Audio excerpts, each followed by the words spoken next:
Hello and welcome to Green Shoots. This is a show where we catch up with founders of startup companies to find out from them how they came up with the idea of starting a startup, what was their journey like, and what are their plans for the future.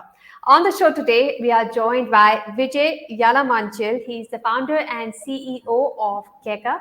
Keka is a HR tech company that offers HR payroll solutions to its clients. Thank you so much for joining us, Vijay. Such a pleasure having you with us on the show. Hey, thank you, and great meeting you as well. So, Vijay, you have been in the technology sector for quite some time. And before Keka, you were offering technology solutions to many companies. What made you come up with Keka? Because there are already enough HR tech companies.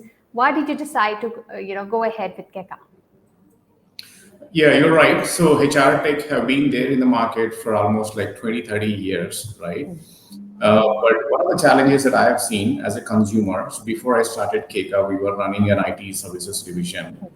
And as a consumer of a HR tech who actually bought the HR tech software, we realized that there's the UX was too clunky, and there was no coherence between what an employee needs and how the interaction between a HR person and the employee should be, right? And a lot of HR fraternity, when people who were actually using the software, they were lost and they didn't know how to work with them. So I think that has been the problem with the whole HR tech space. They try to build everything, but none of it actually works for the user the way they prefer. And that's the simplicity that we thought we could actually bring to this and make a change. So that's how it started. So we actually got a customer who were not happy with what is being there. We thought we'll take that as a challenge to solve it. Yep, that's quite surprising that you faced the pain firsthand to then figured out that I need to change something and develop something. So you said that the solutions you were using were not friendly. But I mean, how can a company be in the market if the product isn't worthwhile? And why is your product worthwhile? How is it different? Could you take us through the solutions that you offer? Sure. So I think first and foremost, there was a pain, right? They all wanted the whole HR tech was needed, right? The automation was needed to save time and to automate things, but the products were not up to the market's needs. So essentially, people were paying money, but they were not happy.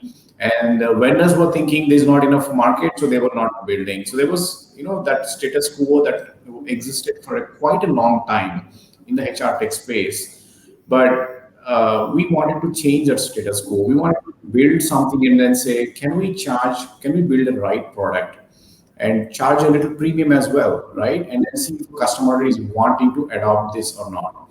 That premise actually worked for us when we launched in the market, and we still are, right? We charge, it's very less compared to what an employer spends on an employee. The amount they pay to a HR tech product is like really peanuts, but as a product in the market, we were still expensive, right? And customers are ready to adopt the technology because it actually reduced a lot of labor for them, and that automation they were ready to pay. So that was something I would say we brought in to this industry. We actually proved that customers are ready to pay a little premium, provided you solve their problem. Okay, that sounds logical. I'd be willing to pay you more if you solve my problems. But how is it that you solve the problem? Is it because you are able to offer a solution that works seamlessly with their legacy systems? How do you remove the irritants that were there earlier? How have you improved the user interface? Sure. So we can look at a very simple example, right? An employee comes and then wants to apply for a leave, right? The typical HR systems, a lot of them, they would say, what type of a leave? Like most employees don't know that they have so many types of leaves in the organization. When they really want to take a leave, they just want to be able to select. Like when you're going for a flight, when you're trying to book a flight, right? You just choose dates, which date from date to date, and then say, just find flight, right? In HR Tech, it happens that first they have to choose a type of a leave which they do not know, and then they have to choose a bunch of other options. They have to give a bunch of reasons, right? So this is how systems have been, right? So in Keka, it's much simple. You just choose dates, and then it will tell you what available types are available for him, right? Based on the organization rules that they have set. We don't do you choose a leave type first, and then we'll tell you whether you have a balance or not, right? So this reverse thinking from an employee perspective, that was something that was lacking in the previous generation system. So that's just a very simple example. If I go a little broader, right, the attendance tracking, for example, was a nightmare for HR people. And so what we actually simplified that, right? And we added an employee perspective to this. So normally the previous generation softwares, managers had access to all the employee tracking logs of an employee. This is like micromanaging. This is micromanaging their time. We didn't want that to be, right? Even for the organizations that wanted to track time, we gave a very beautiful interface for an employee where he could see, right? And then on the dashboard, he could see he came in at 9 p.m. He decides, and his team's coming in at 10:30, right? He's coming in a little early, right? Which is fine if he decides to choose that. But if he's coming in late and his team is coming at 9 and he's coming at 10:30, he can still choose to come early because there's a self-motivation for him because his team is coming early, right? Manager is not monitoring anymore. It's the employee who's able to see that. That little gamification, I think these are the things we brought in. And I'm just, in every feature that we have, there is that, employee centricity we added. I think that's actually was appreciated by all the HR people. And that actually worked for us. So you're saying you gamify the entire process and that makes it easier for the employees and hence more popular for employers. Is that the USP? I would say yes. All right. So Vijay, who's your biggest competitor? Because they're large companies, big IT behemoths, Wipro, TCS that offer very good solutions. So who all are your competition? Yeah. So I think the biggest competitor is Excel and the manual process itself, because as a sector, the percentage adoption of HR tech is still much less. There is no such knowledge aware in the market, but I would put it somewhere between 30-35%, right? So only those many companies are actually using HR technology yet. So the biggest competitor is that remaining 65% that's still not been adopted. But before I come as trying to hyperbole this, but I think in the market, so there's two sectors broadly, the HR tech space. There's a SME sector and then there's an enterprise sector. In enterprise sector, like Darkenbox, I think they have been the latest entrant. We both started at the same time. We occasionally do compete with them as well, where the employee sizes range between 1,000, 2,000 size. We have a good amount of customers using Keka as well. So that is a sector we compete with them, but broadly, we don't compete with them on the other sector, in the SME sector. In the SME sector, we have other competition, Creative, which has been there for many years, 20 years. They have been in the market. So we compete mostly with them. But otherwise, I would say the market right now, biggest competitor, I would say we are the biggest competitor for others. Okay. I want to understand how your solutions saw a pickup, or whether they did at all during the COVID time. Because COVID time, everybody suddenly moved to the HR to the remote system, and HR people had a huge problem with their hands. They had to manage employees suddenly working remotely. So did your software see an uptick at that time, more demand coming in from people to manage remote functions? And did you have to improvise your offering for the remote functioning? We thought we may have to offer certain tools for remote monitoring, and we had customers right back in March when the COVID started, right? So we had customers, a lot of them coming in and saying, we want to be able to track their time on the desktops, right? So we were very compelled to actually build the software. We actually built the software, but we never released it because we said, this is not right. Tracking someone's machine, their activity on a desktop, this is simply not the right, and this is simply not scalable. Even if companies adopt it initially, I think eventually they're going to lose their own employees, right? So we made the decision not to release that product after actually building it. That was the only thing we had to really build in the system and discard it as well. But otherwise, there was an uptick. A lot of companies realized that they needed some platform where that information about their employees and all has been there. That they're able to process payroll, everything they're able to do remotely. So our sales, we have seen 100% increase in demand since the mid July time frame last year. And this 100% increase in sales was mainly from your enterprise side of the business? It is all across all sectors.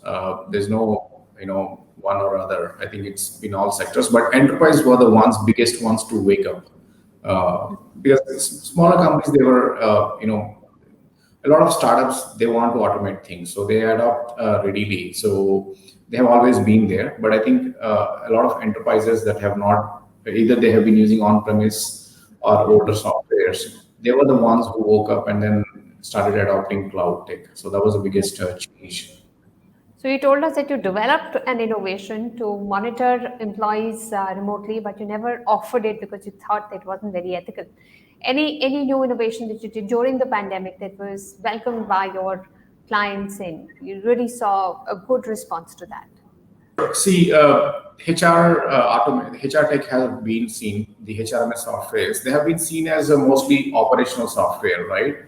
Whereas we thought that this is probably our opportunity to break that notion altogether and make employee experience very part of the whole operations itself, right? So we started offering, for example, being able to recognize an employee, right, and then being able to praise them, right? All of it we started offering as part of our basic offering. It's no more. Normally, it should have been a part of a bigger plan, but we made it all part of this base plan, so that that recognition and identity becomes important when they're working in a remote environment.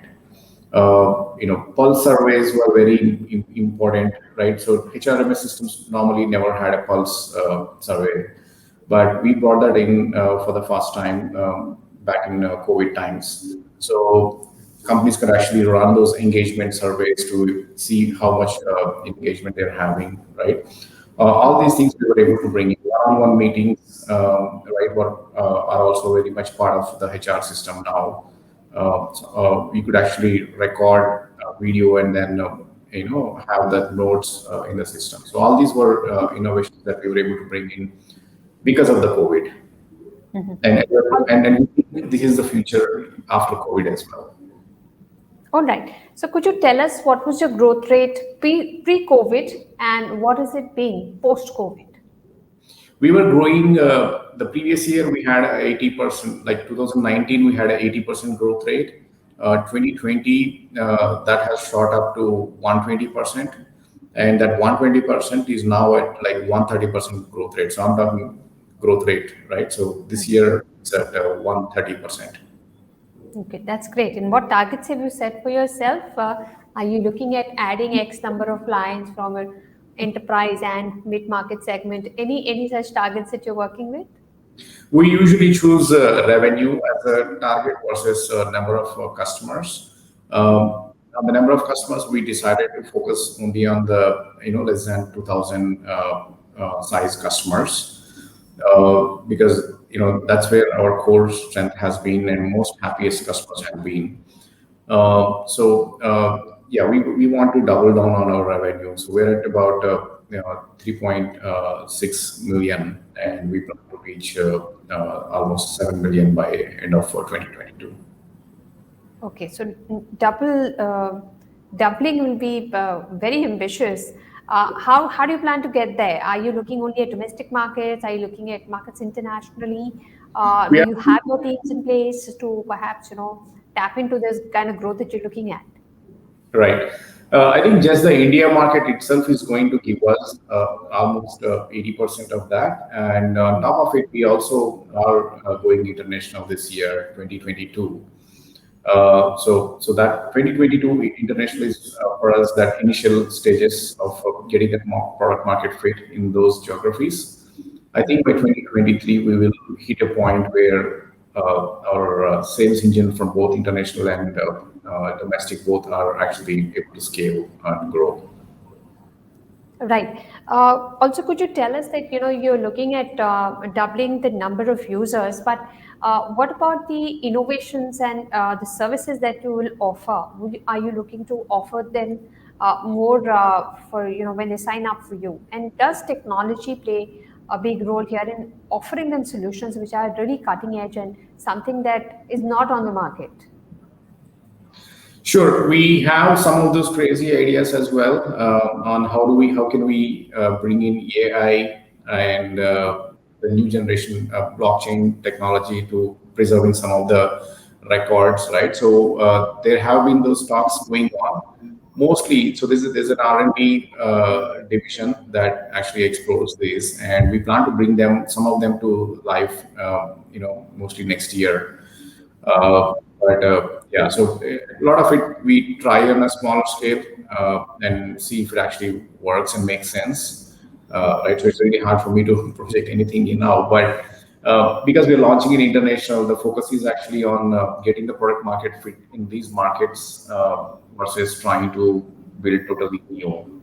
I think the R&D lab, their efforts start seeing, in 2023, but 2022 for us is a year of expansion first. Okay. All right. In the end, I want to understand from you that HR tech is a crowded market, right? And you say that you have products which make it very seamless for employees and hence employers to keep it to adopt your solutions because they're very intuitive and user friendly. Now, in your growth ahead, you said that this year is going to be about expansion. How important is customer happiness, customer retention, because there can always be flux. You can always change your vendor because vendors also come up with new solutions, etc. You'll find many copycats too. So while you're looking at doubling your numbers, how important is it going to be for you to retain your clients for the longer term for at least 3-4 years? Right. This is a very important aspect you brought up, Anisha. So in HR Tech, without a customer support, right, there's no product, right? So in software as a SaaS, software as a service has equal importance like in this space along with the software, right? Right from onboarding all the way to actually getting the customer to be able to run their payroll. They require a lot of hand-holding in this area. And I think that those are very, very important.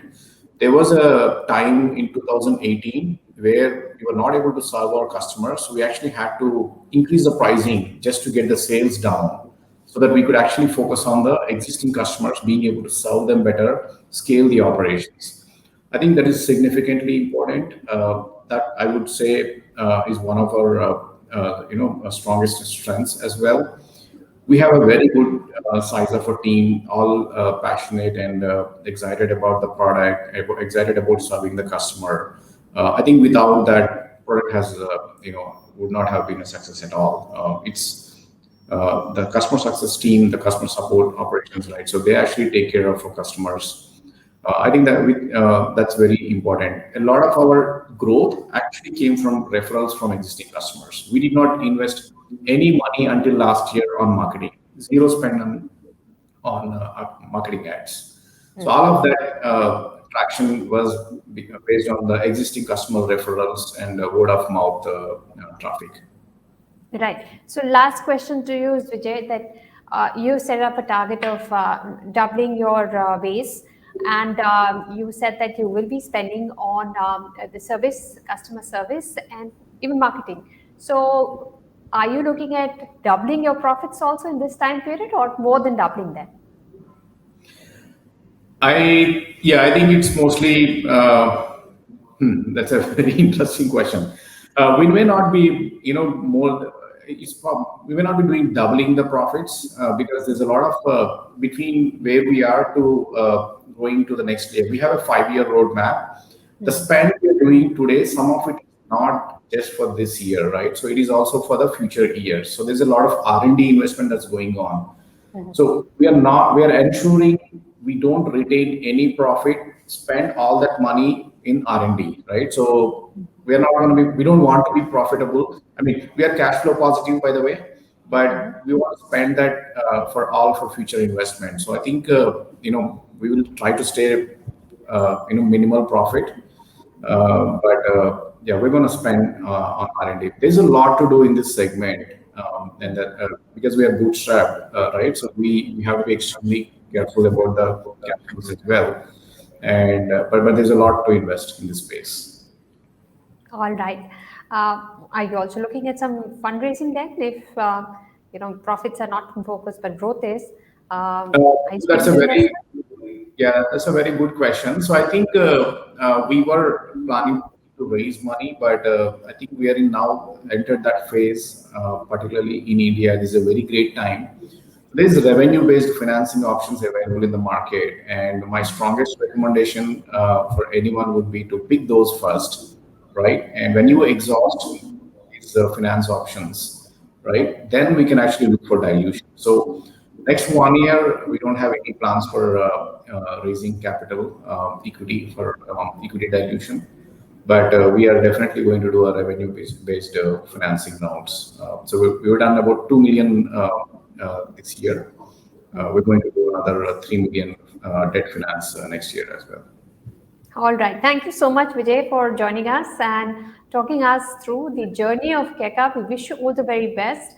We hope you reach your targets of doubling your user base and also bringing out new and innovative solutions. Thank you so much for speaking with us. Yeah, thank you, Anisha. Bye. So that wraps up this episode of Green Shoots. We'll be back again soon with chat with another founder of a startup. Stay tuned, we'll be back.